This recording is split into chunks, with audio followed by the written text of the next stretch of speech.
Sessiz çığlıklarla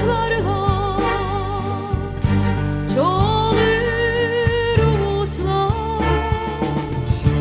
düşenlerin yüreği aydınlatır ülkemi. Ağlama yüreği hançer anar, ağlama sevdası türkü yanar. Ağlama yüreği hançer anar, ağlama sevdası türkü yanar.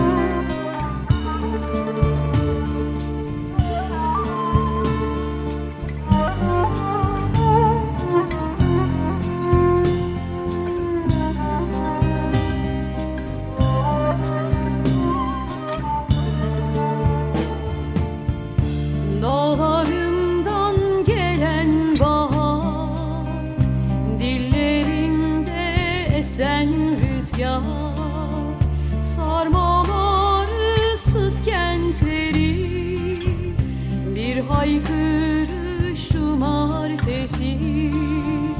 Sarmalar ıssız kentleri, bir haykırış cumartesi. Susmasın çığlıklar, çoğalsın umutlar, düşenler